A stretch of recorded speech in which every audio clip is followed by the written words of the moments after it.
Muy buenos días, espero que estén muy bien en casita o en la oficina o en algún trayecto.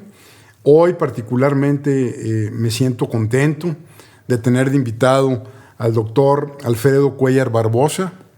Bienvenido. Gracias. Les leo un poquito de su historia. Tenemos varios temas interesantes que queremos compartir. Él es médico y psiquiatra por la Universidad de Nuevo León. Tiene un postdoctorado en trastornos del ánimo en la Mayo Clinic en Rochester. Actualmente es profesor titular y jefe de enseñanza del Departamento de Psiquiatría de la UNI, profesor asistente adjunto y colaborador científico del Departamento de Psiquiatría y Psicología, nada más y nada menos que de la Mayo Clinic, colaborador del Psychiatric Genomic Consortium. Discúlpenme ahí mi pronunciación, es muy temprano. Cerca de 600 citas en artículos científicos. Esto en el mundo académico es una cosa muy importante, gracias, muy trascendental, te felicito. Gracias. Cerca de 600 citas en artículos científicos y más de 80 ponencias en congresos internacionales. Pues qué privilegio tenerte. Gracias, Horacio. Gracias por la invitación. No, hombre, al contrario. Alfredo, yo quisiera entrar de lleno al relajo del coronavirus. Sospecho que el daño económico, primero, que en otro podcast hablaré específicamente de la economía y de sus implicaciones y de lo que veo venir, cuando menos en un ánimo de estar preparados o de estar conscientes por lo menos. Claro. Y creo que junto con el tema económico, el tema psicológico, el tema personal, de pareja, de familia, si sumamos el daño económico que veo que puede llegar, más el daño psicológico, a lo mejor estamos en unos niveles de afectación mayores que el mismo virus. Entonces yo quiero preguntarte, ¿cuál es tu lectura de esto que está pasando desde el punto de vista psicológico, el individual, y de psicología de masas? Digo, en lo individual, sin duda, estar como dices tú, en un periodo de crisis económica, de amenaza a tu propia integridad física y de tus seres queridos, y estar en cuarentena, pues estamos hablando de una situación que no se ve más que cada cierto periodo histórico de la humanidad. Entonces, de la poca experiencia y literatura que tenemos al respecto, hay 3 áreas personalmente que son las que se van a ver más amenazadas. Nos vamos a sentir muy desmoralizados, quizá mucha gente ya se sienta muy desmoralizada. Corremos un riesgo de que eso se transforme en fenómenos más problemáticos, como que estés constantemente irritable, que estés frustrado, y ese tipo de emociones, sin ser una patología propiamente mental, ya pueden ser suficientemente peligrosos, ¿no? O sea, te llevan a crisis de pareja, violencia, etc. Y por otro lado, ahorita podemos ahondar en eso, y por otro lado tenemos las otras 2 grandes enfermedades que pueden aparecer ante estas circunstancias, que es la depresión y la ansiedad, ¿no? Con las grandes implicaciones que tienen ambas. Correcto. Por ejemplo, si podemos desmenuzar la afectación a nivel individual, uh-huh, que ahorita mencionaste, depresión, ansiedad, irritabilidad, frustración, uh-huh, ¿hay alguna situación que podamos nosotros hacer para prevenir o para identificar o para no dejarnos llevar por estas emociones? La psiquiatría le dedicó sobre todo décadas pasadas a la investigación de la prevención, sin que haya una ruta particularmente robusta, y más bien la lección de todos esos años de investigación, creo yo, queda en que tenemos que hacer muchas cosas al mismo tiempo.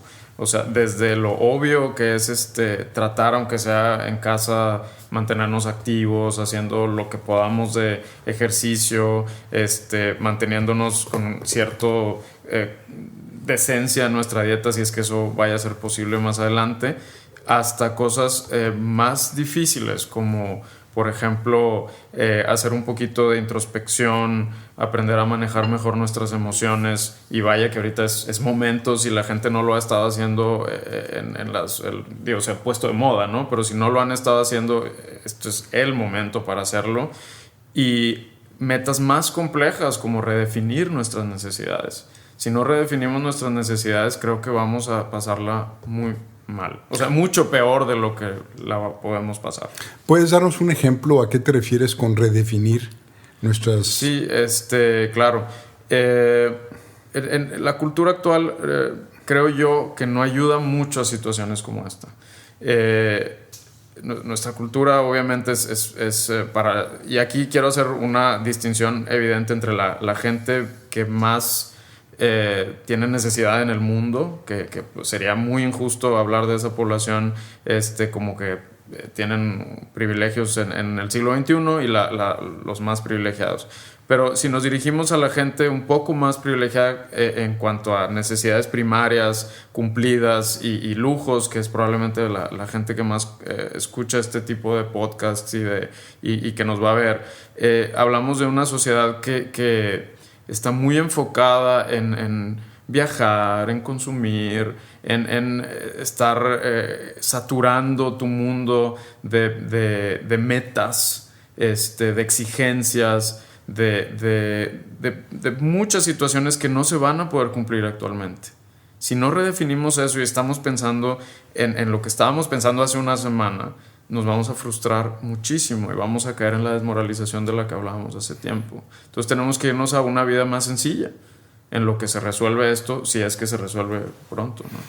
O sea, Alfredo, para ver si entendí bien, yo comparto contigo que a veces, si definimos un poquito a la población a la cual escucha quizás este podcast, y en algún momento quiero hablar de las poblaciones un poquito menos privilegiadas. Claro, es muy y importante. quiero hablar, hoy en la mañana escuchaba una entrevista que le hacían a algunas personas en aldeas de África, cómo están siendo afectadas también por el coronavirus. Pero vamos a quedarnos en este segmento de la población para ahondar. Yo comparto que en ocasiones aspiramos a cosas mayores de nuestras posibilidades, nos endeudamos, nos dejamos presionar porque pues se fueron de viaje los compañeros de nuestros hijos, entonces pues a dónde vamos a ir de vacaciones. Exacto. Y bueno, ya viste que el famoso coronavirus pues aparentemente entró por Vail, Colorado. Exactamente. Y ya la pregunta aquí en el condominio donde estoy grabando esto junto contigo y con Bernardo, me dicen, oye, ¿quién del condominio estuvo en Vail, verdad? Entonces pues Vail parece un lugar muy alejado de nuestro México. Es decir, estamos llenos de playas, llenos de sitios arqueológicos, lleno de culturas exóticas, diferencias en etnias, en diferentes regiones. Pareciera que la riqueza de México es interminable y vamos, los que tienen las posibilidades o los que se agencian esas posibilidades a base de exigencias, a base de deuda, nos vamos a un lugar completamente diferente, donde demanda que compremos equipo, donde demanda que compremos trajes especiales, los ahogapulgas famosos, y vayamos a los lifts, y hagamos algo que está bastante alejado de lo nuestro. Entonces, lo que estoy entendiendo es, tenemos que agarrarla más tranquilitos, dejar de presionarnos tanto socialmente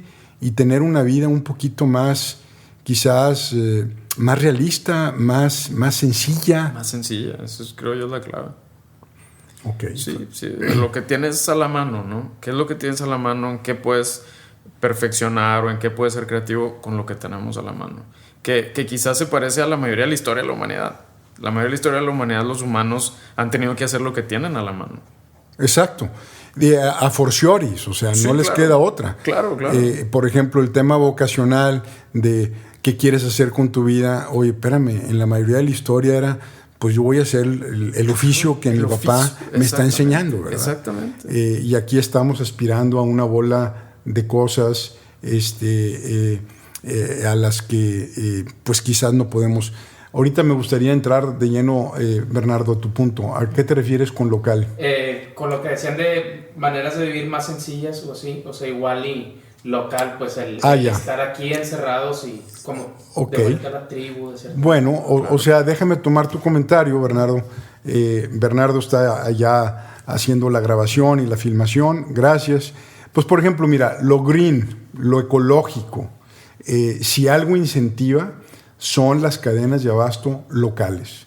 Las cadenas de abasto locales, por ejemplo, consumir producto de la región o de las regiones cerca, ayuda no solamente a contribuir con la riqueza local, sino baja los gastos de logística, los de transportación, te permite que no tengas que ponerle ingredientes para que dure más tiempo el alimento, porque se consume localmente.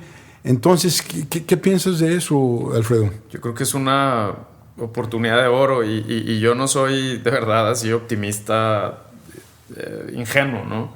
Pero sí creo que la manera en que vivimos no es sustentable y eso no soy para nada novedoso al decirlo.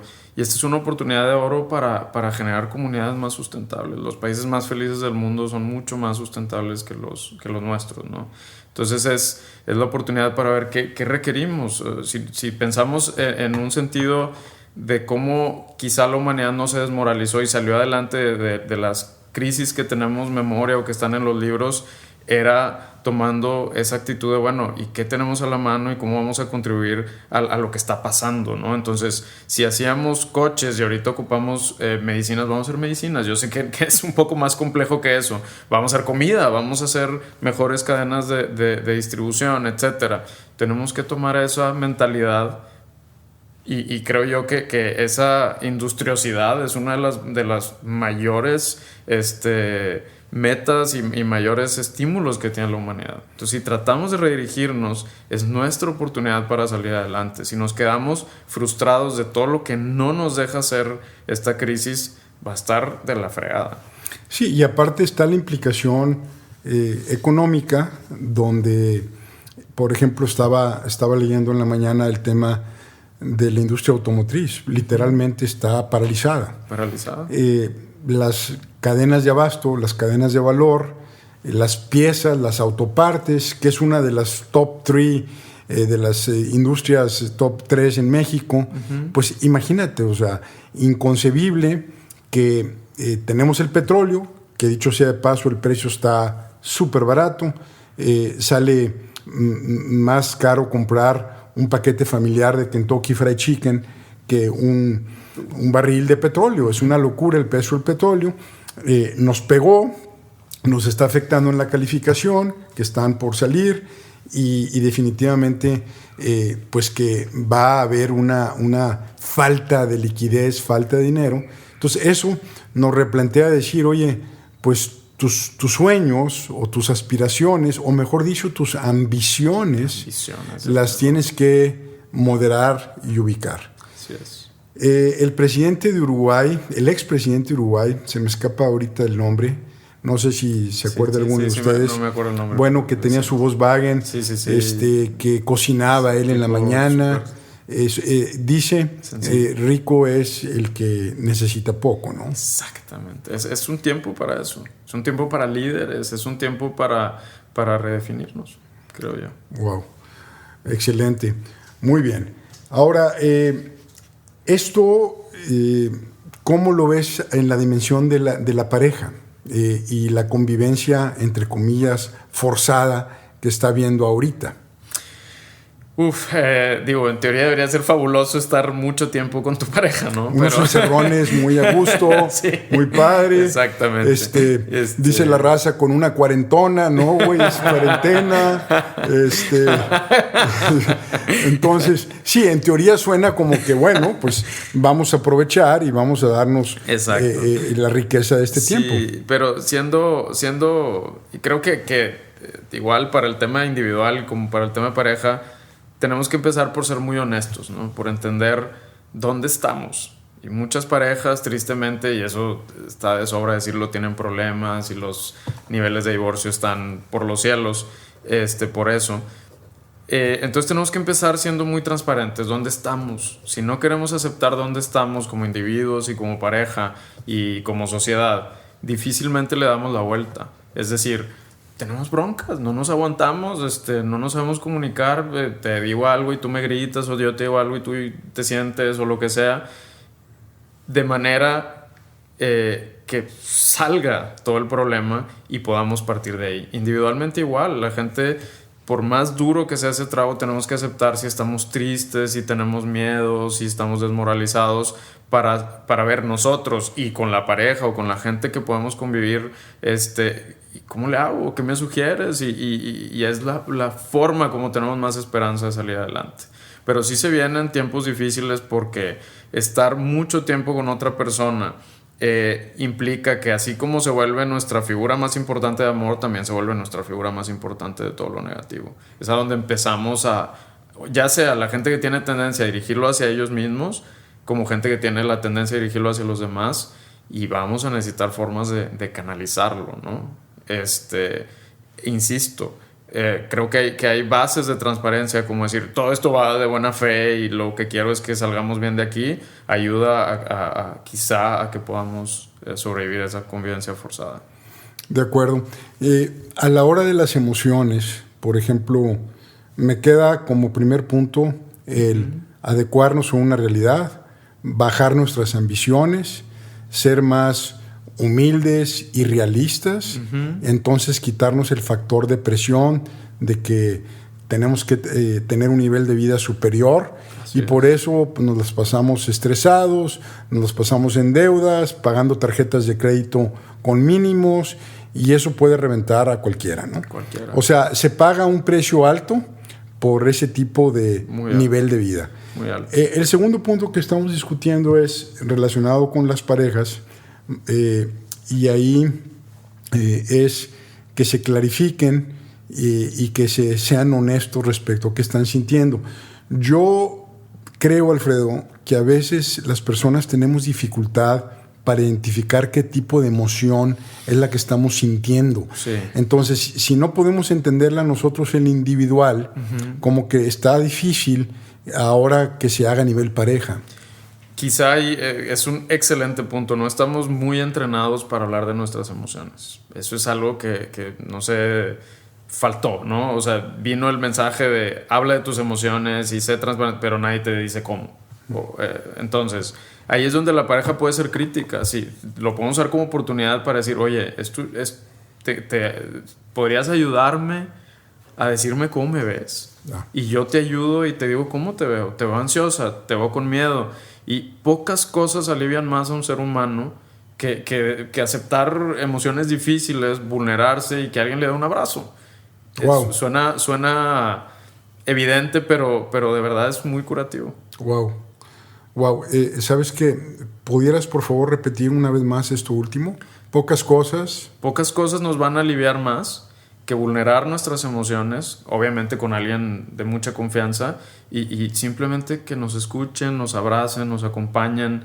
Tiene un poder fantástico. Fíjate. Cuando tú estás acompañando, por ejemplo, un paciente que no tiene salida, digamos, alguien que está a punto de fallecer, que tiene una enfermedad muy seria, acompañarlo y escuchar sus miedos es sin duda lo más que puedes hacer por esa persona, y lo ves en su cara, ves el alivio. Wow. El nombre catarsis está asociado. Es un tipo de catarsis, pero es una catarsis con afecto. Exactamente, es una catarsis con escucha, con compañía, con cariño, con empatía, que es. O sea, si yo pudiera recomendar algo ahorita, es eso. Ahorita ocupamos mucha empatía para salir adelante. Conversación íntima, vulnerable. Fíjate que un día me platicaba una persona que respeto mucho. Es un alto ejecutivo de una compañía que cotiza en bolsa. Es el CEO. Y platicando con él, pues de muchas cosas, me dijo, fíjate que yo tengo un trato con mi pareja. El trato con mi pareja es cuando yo tenga algo que decir en contra de algo que pasó y que no me gustó o como me siento, ella no puede en ese día revirarme con cosas que no le gustan de mí. Es decir, yo desembucho, yo digo cómo me siento, hay un trato obviamente both ways de me escuchas, y al día siguiente pues puedes reaccionar. Y de igual forma, si tú le decía a su mujer, tienes algo en contra, yo no puedo, porque entonces lo que pasa es que son los ataques mutuos, ¿no? Exactamente. Entonces yo aviento artillería que a veces necesito simplemente desahogarme, y la otra persona está pensando a ver cómo me tapa el argumento o cómo me friega en contra. Entonces me parece una práctica muy sencilla, pero poderosa. Muy poderosa. Los humanos al final tenemos necesidades muy sencillas. O sea, si quitamos todo, y de hecho esta crisis nos va a quitar muchas cosas, tenemos necesidades muy sencillas. Por ejemplo, sería una la que acabas de decir. Tener compañía, tener algo que hacer. Okay. Sentir que eso que hacemos tiene un significado, tener una narrativa.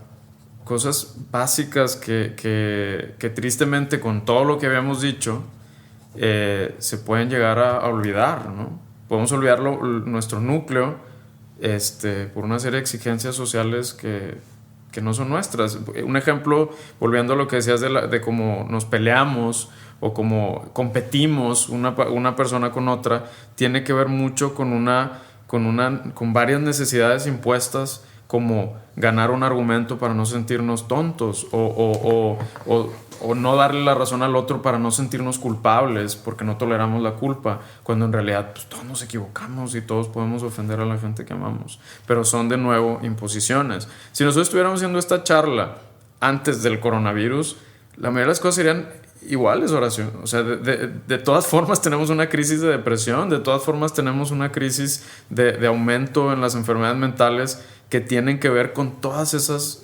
situaciones sociales, nada más que esto nos obliga a verlo de manera muy aguda, ¿no? Muy aguda. Otra forma práctica que la gente que nos hace el favor de escucharnos o vernos en YouTube, los podcasts, aprovecho, los tenemos en Spotify, lo tenemos en iTunes, yo tengo mi cuenta en Twitter, Horacio Marchán, tengo mi Instagram, horacio.marchán, y al final me gustaría, si tú quieres, pues que nos dieras también tus datos, no sé si estás activo en redes sociales o no, pero tener tus datos. Gracias. Pero lo que estoy buscando, aparte de divulgar información, divulgar puntos de vista, sensibilidades, ángulos, perspectivas, que siempre he pensado que si alguien cambia la perspectiva, entonces tiene la capacidad de cambiar su mundo y de cambiar al mundo de la gente que tiene cerca. Si quieren viajar en realidades alternas, cambien su perspectiva. Entonces, queriendo llevar este podcast a temas así como prácticos, el tema de vivir nuestra realidad y no fuera de nuestro nivel, porque eso nos puede tronar. La cuestión de las parejas, me gustó muchísimo, Alfredo, lo que dijiste, de que lo que necesitamos es muy básico, como el tener compañía, que nos escuchen, sentirnos queridos, tener algo que hacer, estructuración del tiempo, que tenga algo de significado. Y en esa conversación con el significant other, como le llaman los norteamericanos, que bien no necesariamente tiene que ser una pareja, puede ser una amiga, un amigo, tus hijos. Hay hijos que de repente nos sorprenden con su madurez. Entonces, la regla de ubicarnos, la de, por ejemplo, yo te digo, pareja, lo que pienso, pero tenemos el trato de que tú no reaccionas. Ese es un tema práctico. Y quisiera abrir un tercero, que he leído pues algo de eso, yo lo practico mucho, que es el escribir mis emociones de manera constante. O sea, yo me considero una persona pues hipersensible, que pasa mucho tiempo en la cabeza, y en ocasiones necesito el efecto de catarsis, es decir, de soltar las cosas, o como le llamaba Freud, la cura del habla. Pero he encontrado que si yo agarro un cuaderno y me pongo a escribir cómo me siento, triste, molesto, hasta la madre, feliz, exuberante, yo descanso mejor en la noche, y por eso tengo escritos por todos lados. ¿Hay alguna razón más académica de por qué el escribir lo que uno siente y piensa puede ser tan beneficioso? Digo, no estoy seguro que alguien lo haya estudiado así estrictamente, pero tiene que ver con que nosotros somos un sistema abierto, la mente, hablando de la mente. Entonces, tanto experimentamos las cosas internamente como influimos externamente sobre el sistema. Entonces, no es lo mismo es tener una serie de cosas revueltas adentro que ponerles orden. Y a veces ponerles orden implica que alguien te las diga, o implica verlas en un manuscrito, lo que sea, y eso nos ayuda mucho mejor a procesar la emoción. Okay. Por eso a veces repetirlo o leer cosas afines, lo que sea, te va a llevar a estar mejor. La frase de yo me entiendo cuando hablo es justo ese sentido. Estamos dándole forma nosotros mismos. Por eso, por ejemplo, la terapia funciona mucho así. El paciente hace más trabajo que el terapeuta hablando de propiamente soltar datos y palabras, pero sus propias palabras, al escucharlas él mismo, van a tener un efecto muy importante. Correcto. Y por ejemplo, si una persona no tiene un significant other, o la pareja o la persona, simplemente el protocolo de comunicación no funciona, las sensibilidades son diferentes, ni siquiera nos podemos poner de acuerdo en cuál es el problema. O sea, esa es una cosa, y pasa en las empresas. En las empresas, que yo ando mucho por el mundo de las empresas como consultor, y ahora que he empezado con la consultoría a personas, pero me doy cuenta que el problema es que se decide sobre el problema equivocado. Es decir, empiezan a solucionar en un apurismo al problema equivocado. Entonces, como dice mi cocinera, más peor. O sea, es doblemente el golpe.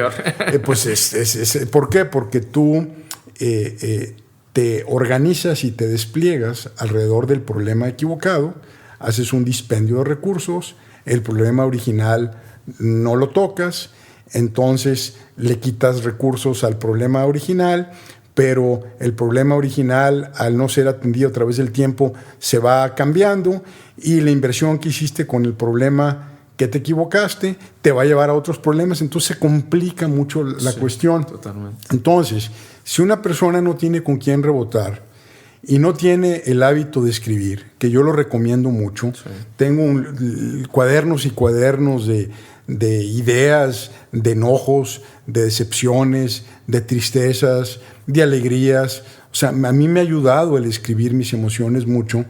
Entonces, pues está el tema de buscar un profesional, es decir, de buscar un psicólogo, un psiquiatra. No sé si sea cierto, pero leí que hay un número muy bajo de psicólogos y psiquiatras en México. En el mundo. En el mundo. En el mundo. Están los datos, estamos una necesidad cumplida de menos del 10% en promedio en el mundo, y aquí quizá muchísimo menos. ¿De veras? Sí. Entonces, pues, ¿qué hace la gente? O sea, ¿busca un psiquiatra? ¿Busca un psicólogo? ¿Cuál será la diferencia? Es una pregunta que es frecuente y que es importante. Yo creo que si tenemos problemas, o sea, si ya hicimos todo lo que tú mencionaste, y qué bueno que haces la pregunta, porque sería injusto decir que eso es para todos, ¿no? Una vez que ya tienes una enfermedad y tratas de hacer todo eso, nunca va a ser suficiente. Ya es una enfermedad y necesitas tratamiento. Y en ese caso, mientras busquemos un profesional de salud mental con las credenciales, o sea, puede ser desde un psicólogo clínico, o sea, que tenga experiencia, que tenga la maestría, etcétera, no solamente la carrera general, o que tenga la carrera general, pero de alguna forma haya hecho los cursos necesarios para identificar patología psiquiátrica, o un psiquiatra, vamos a recibir, o sea, si vas con el psicólogo y tu problema va más allá, te debe referir, ¿no? Y viceversa, si el psiquiatra considera que tenemos que trabajar en equipo con un psicólogo, lo haremos. Ese es el escenario ideal, ¿verdad? Hay que tener gente de confianza cerca, acercarnos a personas que conozcamos que nos puedan recomendar. Eso es lo ideal, acudir con cualquiera de los dos y ellos serán capaces de tratarnos. ¿Qué se hace cuando no somos suficientes? Y esa es la realidad de todo el mundo. A mí el estudio que en el 2008 hice una investigación en Pakistán, que es un país de una realidad muy semejante a la nuestra, donde demostraron que si la gente está educada en el tema, el impacto de la enfermedad es mucho menor. Ellos tomaron a la comunidad, desde niños, enfermeras, maestros, todo, y les enseñaron lo que eran las enfermedades más comunes. Y se dieron cuenta que el impacto de las enfermedades mentales disminuyó significativamente. Información, estar todos enterados y darnos la mano. Wow. Voy a hablar de eso más adelante.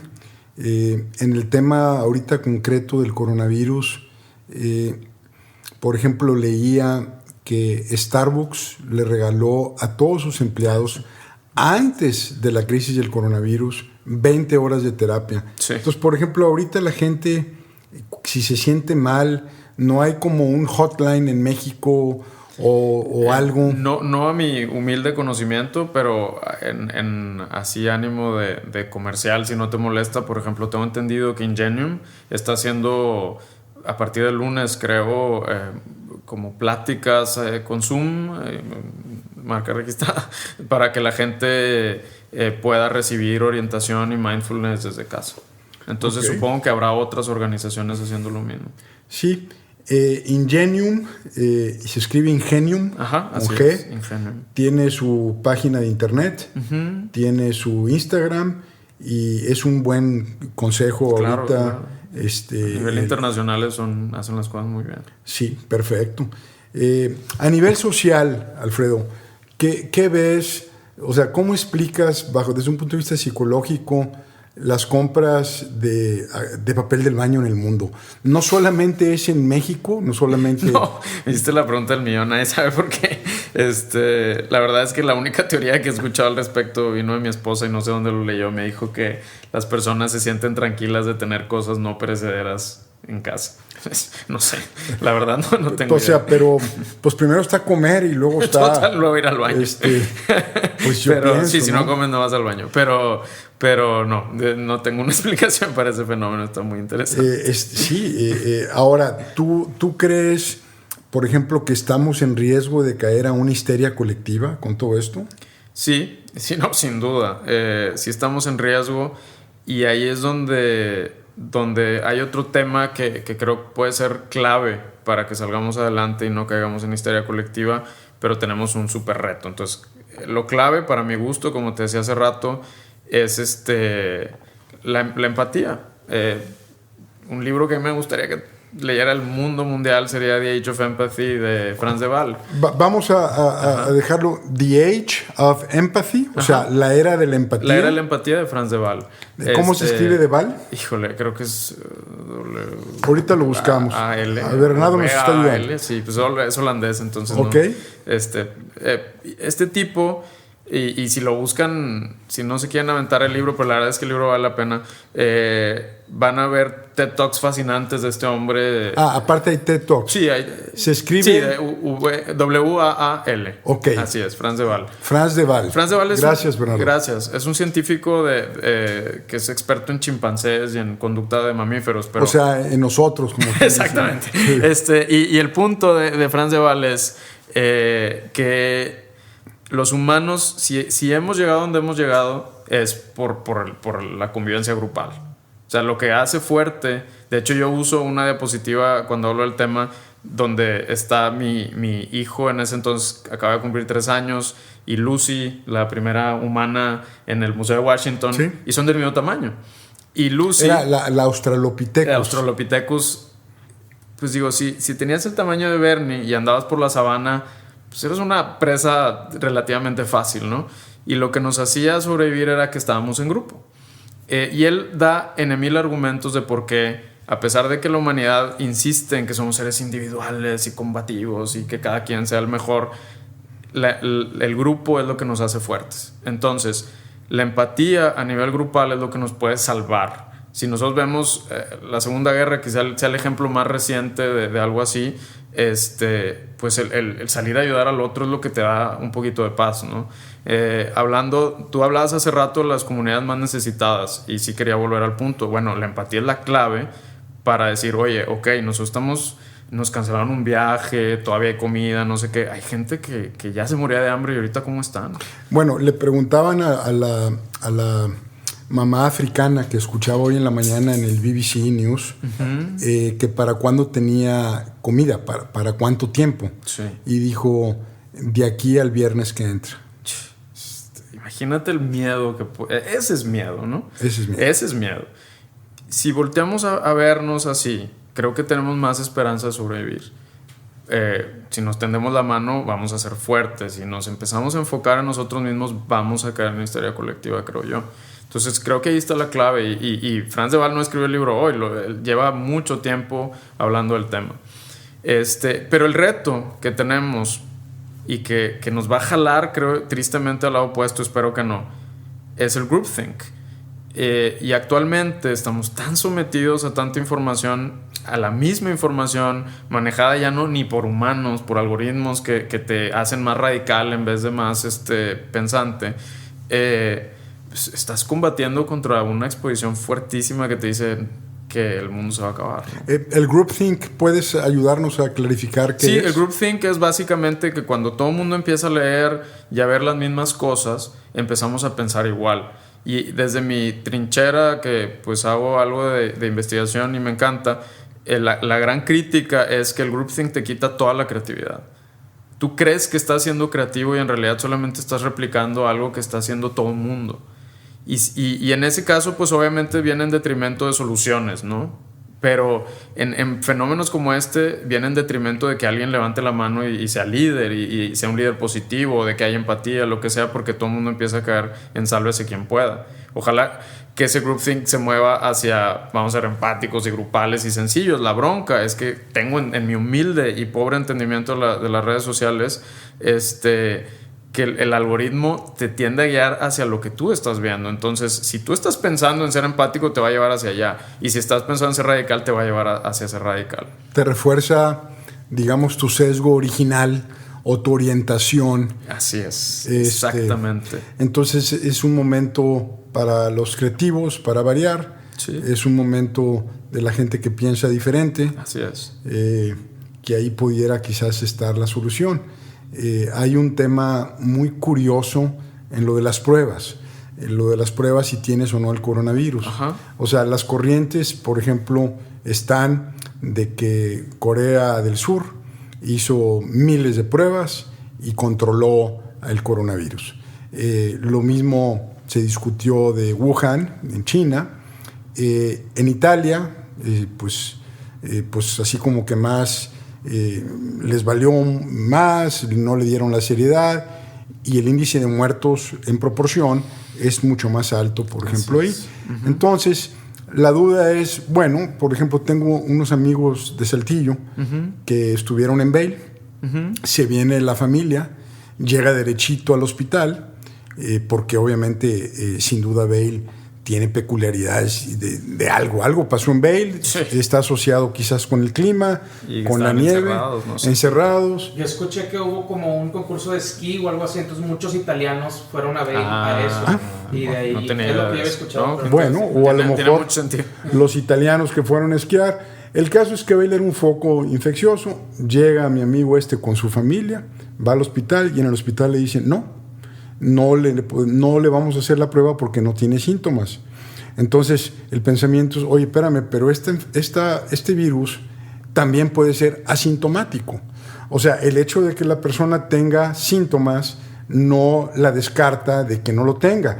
Y si tiene síntomas, pues mejor lo mandas a su casa, a él y a su familia, aislamiento, no hay cura. Y si tuvo el coronavirus, pues se pasa. Entonces, la duda de decir, oye, las pruebas se deben de hacer con gente que sospeche que tiene el coronavirus o solamente con aquellos que hay síntomas, pero pareciera que la realidad es que no hay pruebas suficientes. Exacto. Ese creo que es el problema de fondo, ¿no? Tenemos que ser muy pragmáticos. La OMS dio un comunicado. La OMS es la Organización Mundial de la Salud, perdón. ¿Sí? Dio un comunicado hace unos días que decía, no de parte del grupo del Task Force del coronavirus, sino del director de la OMS, que decía que tenemos que hacerle pruebas y decía test, así en estas ondas muy pegajosas, ¿no? Que le hagan test a todos. Eso está perfecto. Pero la crítica viene precisamente de países en vías de desarrollo que dicen, ¿y cómo? ¿Con qué dinero? ¿Quién nos va a dar las pruebas? Entonces yo creo que tenemos que hacer un balance entre nuestra realidad y lo que nos está sugiriendo las organizaciones internacionales, ¿no? Pero sí, sin duda, ojalá se designen recursos para tratar de detectar el mayor número. Como médico, yo sé que no es tu especialidad, tu especialidad es psiquiatría, pero ¿tú cómo ves, Alfredo, lo del aislamiento? O sea, ¿qué va a pasar? ¿Cuánto tiempo vamos a estar encerrados? Es decir, ok, raza, 15 días a la calle, todos salimos desaforados, pero ¿qué va a pasar? O sea, ¿tienes alguna idea de tiempo? No quisiera adelantarme con eso porque en realidad creo que la respuesta correcta es que nadie sabe. Hay muchas estimaciones, hay muchas simulaciones, etcétera, pero hay que recordar que las enfermedades se comportan de manera distinta por regiones. Entonces, si nos vamos a China, pues decimos, bueno, con una acción fuerte, estamos hablando de 2 meses. Y si nos vamos a Corea, bueno, a lo mejor un poco menos, pero Corea está desplegando una serie de medidas impresionantes que aquí no creo que podamos hacer. Tenemos que ver cómo se va comportando. Sin embargo, aquí es donde los expertos, y ojalá estén en eso, y supongo que en eso están, tienen que empezar a hacer un balance, como decías tú ahorita, y traer soluciones reales, ¿no? ¿Quién va a salir a hacer las cosas? ¿Quién se va a quedar? Por ejemplo, a mí me llamó mucho y es una crítica desde una trinchera totalmente ingenua porque no es mi área, pero cuando Emmanuel Macron decía, el presidente de Francia, que estamos en una guerra, entonces todos a encerrarnos y todo eso, sí, pero en la guerra alguien está peleando, ¿no? Entonces, ¿quién va a pelear? ¿Quién se va a quedar en casa y quién va a pelear? Y eso creo que no está claro, y espero que de la gente experta en labor y economía y la gente de salud se tienen que sentar a discutir eso muy bien. Y creo que los que tenemos que salir a pelear somos la gente de menos riesgo, pero obviamente con un plan, porque si no nosotros vamos a volver y vamos a infectar a la gente, y no tiene sentido. Espero que esos planes se estén desarrollando, que evidentemente no podemos estar encerrados tanto tiempo. No, ¿verdad? No es funcional. No es. No, de hecho, el único artículo que he leído de cuarentena serio que está publicado en Lancet hace un par de semanas, o la semana pasada, dice, en cuanto a salud mental, sobre todo, tratar de minimizar el tiempo, obviamente. Fíjate. O sea, lo poquito que sabemos de cuarentenas es que entre menos tiempo, mejor. Pero digo, es un poco obvio, ¿verdad? Sí, curioso, el término cuarentena viene de Italia, de la peste bubónica, que los principales puertos, Venecia, una potencia obviamente del mar, Florencia no era potencia del mar. Aprovecho para comentarles que me tocó leer un libro maravilloso donde Florencia, una ciudad rica en la Edad Media, los Medici, a través de generaciones hicieron cosas maravillosas, algunas espantosas. Cada era tiene su bendición y su maldición, pero para efectos prácticos los Medici se enfocaron al florecimiento, el renacimiento y demás. Hay una comunicación que tiene Maquiavelo, el autor del Príncipe, sí. ¿Verdad? Del libro de política, con Leonardo da Vinci. Okay. Florentinos distinguidos los dos. Así es. Y decían, oye, nos está pegando duro Nápoles, puerto, nos está pegando duro Venecia, Acuérdense que en aquel entonces no era Italia, eran diferentes regiones, inclusive hablaban diferentes dialectos.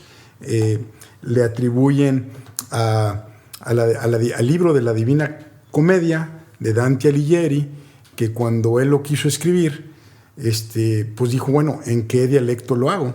Y dicen que lo hizo en el más bello, en el italiano cantado, bla, bla, bla, y eso ayudó mucho para que se unificara el idioma.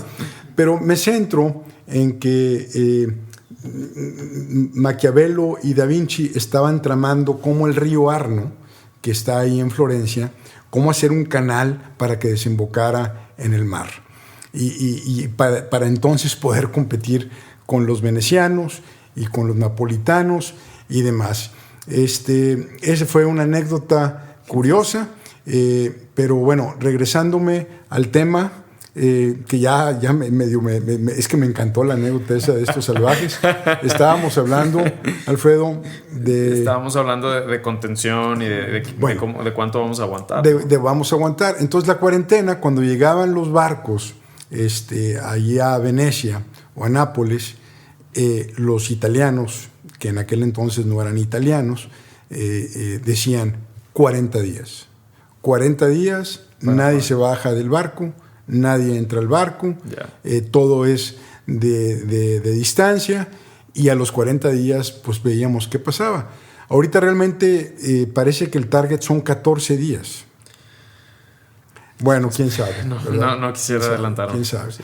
Bueno, oye, entonces, para ir cerrando, Alfredo, sobre el tema del coronavirus, vamos a tener que replantear expectativas, necesidades, ambiciones, ser un poco más modestos en nuestros niveles de aspiración y demás. La conversación con la pareja, la intimidad, me gustó mucho lo que dijiste de que las necesidades humanas son básicas, tener a alguien con quien platicar, compañía, con quien podemos ser vulnerables, recibir un abrazo, tener algo que hacer en la parte de la estructuración del tiempo. Yo metí ahí el tema de la regla de no agresión en la pareja. Yo te digo, dejas pasar 24 horas, regresas. Y a mí, insisto, me gusta mucho el tema de escribir las emociones para entenderlas en base a lo que dijiste.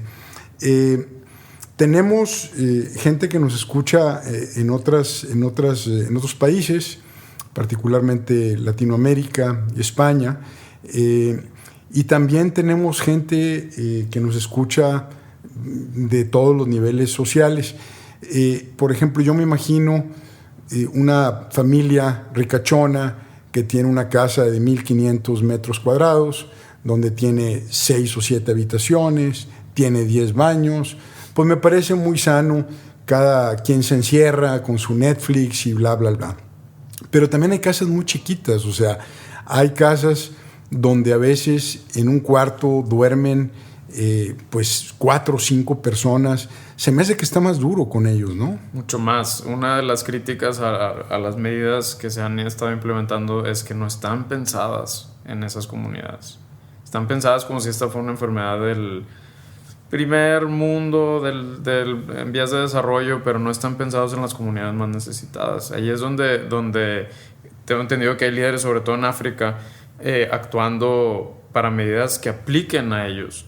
Porque sin duda están en un cuartito, como dices tú, de 2x2, que incluso puede pasar hasta en ciudades, ¿no? O sea, hay gente que vive en Nueva York, que vive en un departamento microscópico, pues te vas a empezar a volver loco. Entonces, para esa gente necesitamos pensar en maneras, creo yo, y no es mi área, pero es lo que a mí se me viene, de cómo podemos hacer que salgan y que tengan cierto espacio abierto, seguro, y que se turnen o no sé, algo tenemos que hacer, planes más precisos. O sea, entiendo que el coronavirus nos agarró a todos totalmente desprevenidos, pero ahorita es el momento para empezar a ser más precisos con las medidas. Precisos. Así es. Más pensados.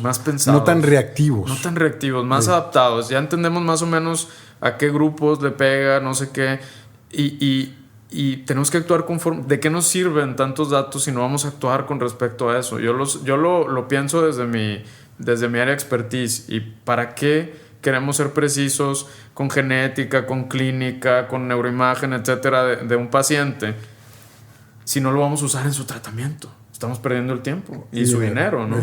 Entonces, en este caso es, ok, ya tenemos todos estos datos. ¿Quién sale? ¿Quién no sale? ¿Cuánto? ¿Por qué? Etcétera. Eso lo tenemos que hacer ya. Me parece muy bien. Por ejemplo, un tema que a mí me sacó de onda, por ejemplo, los parques, aquí en la comunidad en la que nos toca estar. Pues los parques, tuve una comunicación con el alcalde, y él me explicaba, los parques los dejamos abiertos para que la gente haga ejercicio. No estamos incentivando el que vayan a hacer un día de campo. Exacto. No estamos incentivando el que vayan a jugar ahí con los niños, porque entonces estamos incentivando simplemente que la gente salga a hacer ejercicio. Hay un parque aquí, particularmente en Monterrey, que se llama el Parque de Chipinque, que yo entiendo que de manera reactiva hayan decidido cerrarlo, pero la montaña es gigante, el esparcimiento es necesario en estos tiempos, y yo, en el lugar de ellos, que conozco ahí al consejo y demás, a lo mejor también hubiera actuado igual de inmediato, cerrar el parque. Pero, por ejemplo, el otro día comentábamos tú y yo que en Suiza mantuvieron los parques abiertos, y yo creo que más pensado, menos reactivo, pudieran decir, ok, vamos a abrir este centro de esparcimiento, que en este momento es un centro de salud en sí mismo, que en este momento es la contramedida necesaria para poder contribuir al encerramiento, a la falta de ejercicio y demás. Es decir, vamos a abrir el parque con ciertas medidas, con ciertos horarios, con ciertos topes, no incentivar reuniones, pero la gente necesita hacer ejercicio. Entonces pareciera que los parques ahorita son de vital importancia. Así es. Yo creo que son nuestro, que es otra lección, ¿verdad? Para las urbes. Digo, es algo que venimos pensando desde hace mucho tiempo, que necesitamos ser ciudades más sanas en cuanto a lugares de esparcimiento y sitios para caminar y todo. Pero ahí es donde quizá, si de verdad estamos ante una situación crítica donde no podemos salir la mayoría, pues entonces hagamos, no sé, y de nuevo no es mi área, no soy ni de gobierno ni de epidemiólogo, pero no sé, la gente cuya edad o cuyo nombre, cuyo no sé qué salga hoy y vaya así y sea responsable y no sé qué, si no va a ser muy difícil. Como uno hoy no circula. Como uno hoy no circula, exactamente. ¿Sí? Usemos nuestra experiencia en otras cosas y seamos creativos. ¿Sí? Esa sería mi solicitud para la gente que se dedica a eso. Sí. Y yo siento que a nivel psicológico y social, el espíritu o el sentimiento de patria, de nación, del orgullo que sentimos cuando nuestra selección le ganó a Alemania, pues fue una locura, ¿no? El orgullo que sentimos cuando algún mexicano gana un premio Nobel, que ya hubo, o alguien de ascendencia mexicana va a la luna. O sea, pareciera que estamos desperdiciando el espíritu patriótico para hacer algo al respecto. Totalmente. Estos son los momentos para generar esas cosas. Ocupamos una narrativa. Llevamos mucho tiempo sin una, y no lo digo yo, lo dice mucha gente, sin una narrativa clara como país y como humanidad que nos diga, estamos haciendo esto para esto. Ahorita urge, si no, no tiene sentido. Pues es un llamado también, porque al parecer hay una ausencia de liderazgo lúcido, de liderazgo frontal, de liderazgo claridoso, realista, hablando de realidades, y alguien que exalte el valor de patria. México sí puede, Mérida sí puede, Tijuana sí puede, y aparte está el sentido de localidad. San Pedro sí puede, la colonia San Bernabé sí puede. Somos una comunidad y nos conecta con lo que decías de la empatía, ¿no? De ayudar al prójimo, de estar pendientes de otros, y eso me parece que hace muchísima falta, y realmente al final del camino pareciera que estamos solos. Las comunidades tenemos que organizarnos y apoyarnos. Tiene un doble sentido, ¿no? Por un lado, salir adelante ahorita, hoy, rescatar a la gente que más lo necesita, o sea, los que tenemos la oportunidad de ayudar de alguna forma, hacerlo, porque sin comunidad de todas formas tú no vas a sobrevivir. a lo mejor lo puedes prolongar más que otra gente, pero no vas a sobrevivir. Exacto. De eso se trata el libro que les decía hace rato. ¿Lo puedes repetir el libro? The Age of Empathy. The Age of Empathy, la edad de la empatía. De Frans de Waal. El apellido es Dewaal. Ok, es un holandés. Ajá, muy está bien. En Estados Unidos y trabaja con chimpancés. Y dices, trabaja con que ver, bueno, pues sí, más de lo que nos imaginamos. Pues sí sabemos cuánto compartimos el DNA. Básicamente todo. Es muy pues poquito. básicamente todo. Somos unos chimpancés. Nomás véanse en el espejo. O como les digo a mis estudiantes, les digo, oigan, ustedes se creen muy civilizados y ¿verdad? Y obviamente pues todos están rasuraditos, peinados, recién bañaditos, con loción. Las mujeres están pues muy guapas como siempre, con sus faldas o con sus jeans y todo. Les digo, ¿qué pasa si nos encerramos 40 días en este salón de clases y nada más tenemos alimento para 10 días y nada más tenemos líquido, bebidas para 10 días? ¿Cómo vamos a salir después de 40 días? O sea, apestosos, barbones, y obviamente pues se van a desarrollar clústeres o tribus dentro del grupo, sí. Y van a estar los ¿puedes platicar un poquito de ese fenómeno, el Señor de las Moscas? Pues sí, es un fenómeno como esquizoparanoide, ¿no? Donde entra cada quien a sálvese quien pueda y hacer tribus, como decías tú, y el principio de ese fenómeno es luchar. Primero es todos tener miedo y todo, y luego entrar en un fenómeno de lucha y dominancia y rivalidad que no tiene mucho sentido, ¿no? Y de hecho en El Señor de las Moscas supongo se desarrolla porque precisamente esa gente sufrió de manera, es ficción, ¿verdad? Pero sufre de manera muy drástica esa desculturalización, ¿no? Pero en teoría los humanos tribales guerreaban mucho menos que los humanos civilizados. De eso viene en el libro, no sea históricamente correcto, pero entiendo que sí. Entonces, ¿por qué? Pues porque no podías gastar tus poquitos recursos en pelearte con alguien. Tenías que ver que si él tiene un plátano y yo tengo papel del baño, ¿cómo lo cambiamos, no? No voy a ir plátano por papel del baño. Porque si voy y se lo arrebato, como en todas las películas post-apocalípticas, pues eventualmente alguien va a dejar de hacer plátanos y me va a morir de todas formas. Tenemos que ser empáticos. En fin. Pues nos quedamos con ese mensaje, yo pienso, Alfredo, de ser empáticos. Sí.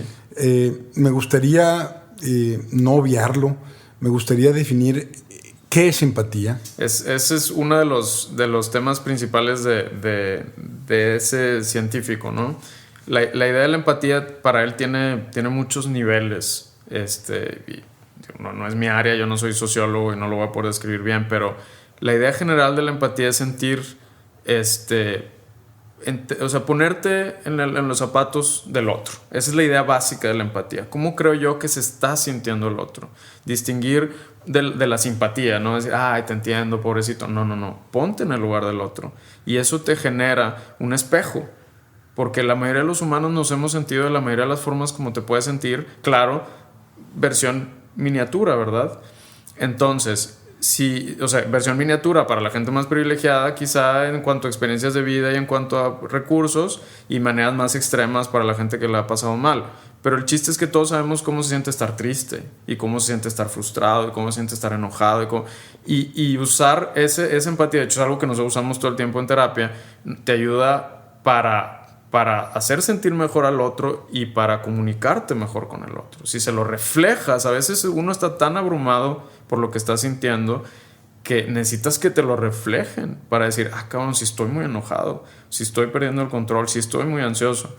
Entonces eso es la empatía. Y el punto de Frans de Waal es, y por qué estoy recurriendo tanto a él, porque lo ocupamos mucho ahorita, es que por muchos años los humanos nos sentimos los dueños de las emociones complejas y de la civilidad y todo eso. Y él eso lo dice en una plática, creo que no viene en el libro, pero lo vimos, ¿qué sería? Por el 2017, y lo que él nos decía era una gran diferencia entre un humano empático y un humano no empático es que un humano cuando pelea con otro, si es empático, luego va y le dice, oye, ¿estás bien? oye, perdóname, y ponía diapositivas de líderes mundiales que están así sacándose los ojos y luego al final unos van y te dicen, hey, ¿todo bien? O pues ni modo, es la chamba o qué sé yo.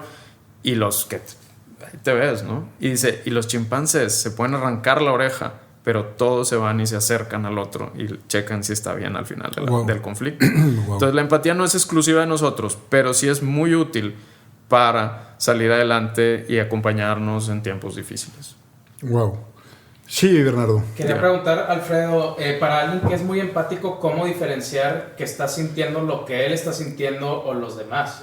O sea, que vaya a sentir una tristeza que igual y no es puramente suya, sino de la gente que la está sintiendo cerca de él de una manera muy fuerte. ¿Qué te parece si repites la pregunta para efectos de...? Sí, tú la repites para que... Sí, pero necesito, volver a escuchar. Para alguien muy empático, ¿cómo distinguir sus emociones a emociones de alguien más que esté sintiendo él? Alguien muy empático, distinguir sus emociones de las de los demás. Pues es una pregunta muy difícil. Si hay gente muy sensible, o incluso hay gente, pero al revés, si tú estás detectando poco la emoción del otro, entonces no eres tan empático. Estás un poquito más ensimismado con tus propias emociones. Entonces desarrollar empatía implica de verdad sentir lo que siente el otro, y para eso está la comunicación. Oye, te veo muy enojado, para dar un ejemplo. La verdad no me siento tan enojado. Caray, entonces yo a lo mejor soy muy sensible y magnifico la emoción del otro. O te veo muy triste, pues sí estoy triste, pero no tanto. Entonces la comunicación te ayuda a regular tu propia empatía, y la empatía se ejercita y tiene, como les decía, distintas capacidades, ¿no? Desde, pues se ve mal, hasta abrumarte por lo que siente el otro. Y hablando de gente muy sensible, como decías tú, tenemos que encontrar un balance. O sea, sí tenemos que sentir lo que siente el otro, pero hay un balance entre eso y dejarnos llevar por la emoción del otro. Entonces hay gente que sabe que es muy sensible, y ellos necesitamos ayudarles a desarrollar un poquito de balance, lo que siento yo, lo que siente el otro, lo que le sirve al otro, etc. Okay. Gracias. Excelente punto. O sea, ¿cómo no nos dejamos, es decir, ser lo suficientemente empáticos, que me gustaría dejarlo ese como el gran cierre de esto, el ser responsivos a otros, el cuidarnos unos a otros, porque al final de cuentas, si cuidamos al otro, estamos cuidándonos nosotros, y no podemos vivir sin comunidad. Exacto. El tema es, por ejemplo, si el sentimiento general es adecuado para responder ante una crisis, perfecto. Pero ¿qué pasa si de repente caemos en pánico y nosotros nos dejamos llevar por esa emoción de decir, estamos condenados a que se acaben los alimentos, a que bla, bla, bla? O sea, hay un punto fino de una empatía, digamos, razonable, hasta el punto de no dejarnos atrapar por la histeria colectiva, por la psicología de masas. Exacto. Y es vital. Si nosotros pensamos no sé tanto, no soy sociólogo del tema, pero no sé tanto del tema, pero si tomamos algunos experimentos que ha hecho la Universidad de Stanford y te fijas, ¿quién es la gente más empática de toda? La que menos tiene. Ay, Dios. Claro, porque le ha pasado todo. Saben lo que se siente. Sí. Y está bien feo tener hambre, está bien feo. Entonces, tú les das poquito y ese poquito lo comparten con otra persona. Wow. Usualmente. Obvio, todos somos diferentes. Hay gente sí, mala pero al principio lo entendemos. Exacto. Y lo que ellos hacen en sus experimentos es que gente que es muy privilegiada le empiezan a mostrar realidades que no son las suyas y se vuelven más empáticos. O sea, sí hay una posibilidad de promoverlo, ¿no? Y, por ejemplo, Bill Gates, así es como él menciona en un artículo de Wired que él se volvió filántropo. Viajé tantas veces a África para safaris que tarde o temprano dije, pues madre santa, yo no puedo tener tanto con gente así, ¿no? Pero fue la única forma, ¿no? No es filántropo de naturaleza. Y él lo acepta en ese artículo. Se tuvo que exponer a la miseria humana. Exactamente. Que lo golpeara como Buda, ¿verdad? Que deja el castillo y se va a la calle vestido de mendigo. Exactamente. Y regresa llorando y dice, pues... Se da cuenta que todo es un sueño, ¿no? Que en realidad... Bueno, volviendo al ejemplo de Bill Gates y todo ese tema... necesitamos exponernos un poquito más a las emociones del otro para dar. Y si damos, mucha gente puede decir, no, ¿y luego yo qué va a pasar? Pues es que estás manteniendo vivo el mayor recurso que tenemos los humanos, que somos nosotros. Wow, excelente punto. Por eso también quizás la gente privilegiada, la gente que ha vivido aislada en una burbuja, a veces siguiendo el principio de que la gente más necesitada o la que más ha sufrido es la más empática, entonces la gente menos necesitada y más aislada puede ser la más cruel en un momento dado o la más insensible. Insensible sería, porque cruel ya es otro nivel, pero insensible, y de nuevo, no es una crítica, no es que lo hayan hecho voluntariamente, es que simplemente no lo conoces. No es maldad, no es simplemente... Es fact, es un hecho. Es una ausencia de exposición. Entonces este es momento para eso. Muy bien. Alfredo, ¿quieres decirnos en un momento dado tus redes o tus contactos, si alguien necesita ayuda específica o consultas o algo? Claro, ¿quieres compartir? Sí, digo, en cuanto a redes, solamente manejo LinkedIn. Okay. Alfredo Cuellar, me pueden encontrar con todo gusto. Alfredo Cuellar Barbosa. Alfredo Cuellar Barbosa en LinkedIn para servirles. En cuanto a cómo nos encuentran, pues yo tengo tanto mi consulta privada como ayudo en el centro de depresión de la universidad. Bueno, dirijo el centro de depresión de la universidad. La Universidad de Nuevo León. De Nuevo León. Y pues si quieres puedo dar mi correo, alfredo.cuellarbegrande@unl.mx. ¿Lo pudieras repetir, por favor? alfredo.cuellarbegrande@unl.mx. Muy bien. Y otras redes tipo Instagram y así, la verdad es que no manejo. Bueno, ¿por alguna razón? Ahí ya es una razón más personal. Okay. No tengo nada en contra de las redes sociales, pero yo me voy a lo seguro un poco. Quizá estoy mal, no sé. Insisto, no me gusta esa influencia del groupthink. Okay. O sea, yo me he puesto una meta, por ejemplo, de que en internet, si voy a leer algo es porque yo lo busqué. Ya. Entonces, quiero tratar de mantener un poquito... No quieres ser víctima de un algoritmo. No quiero que ser te esté víctima bombardeando y reforzando tu sesgo inicial. Exacto. Y si de por sí seguro el buscador ya está sesgado, pero mínimo la idea es mía, ¿no? Bravo. Tengo una paciente que hizo un experimento bien interesante y dividió, por decirlo metafóricamente, su persona, no recuerdo si en 3 o en 4. De manera que su lado profesional solamente usaba una computadora a su lado y su lado personal solamente el celular. Y se dio cuenta cómo te guían las redes de una manera impresionante. Wow. Como si fueran por eso polarizan a la gente. Polarizan, exacto. O sea, al malo lo hace más malo, al bueno lo hace más bueno. Le dan más de su propia sopa. Pero a la vez lo alejan del malo. Y ahorita ocupamos estar cerca a todos. Tiene sentido, ¿no? Wow. Está fascinante ese concepto. Gracias. Muy bien. Y buscar ayuda. Digo, eso es bien importante. Tú lo mencionaste dando mis contactos y todo, pero pues, con la gente que tengan cerca de confianza, todo lo que hablamos es bien importante. Pero como psiquiatra siento la obligación de hacer el súper énfasis en que las enfermedades mentales existen, ¿no? Y una vez que ya estás ahí, hay que pedir ayuda. Hay que pedir ayuda. Yo pienso que no podemos solos en la vida. No. Tenemos que tener la humildad de decir, necesito ayuda. Así es. Admito que necesito ayuda. Y eso habla de humildad. Y siempre he resaltado el hecho de la humildad. Porque la humildad nos hará grandes, la humildad nos hará evolucionar, la humildad nos hará conocer constantemente cosas nuevas. Uh-huh. Bravo. ¿Algo más que quieras agregar, Alfredo? Pues hay que cuidarnos los unos a los otros y ser muy valientes en estos tiempos. Perfecto. Simpatizo. Gracias por tu presencia. No, gracias, Horacio. Por esta... al contrario, de verdad, un honor. Un honor, gracias. Un honor que estés aquí, qué amable. Gracias, Bernardo. Me despido, Horacio Marchán. Les recuerdo que se pueden inscribir en el podcast. Vamos a seguir generando aportaciones. En este momento pues, nos estamos centrando en el tema justamente de lo que creemos que necesitamos en estos tiempos. Pero bueno, gracias que me escuchan y espero seguir contando con que lo hagan.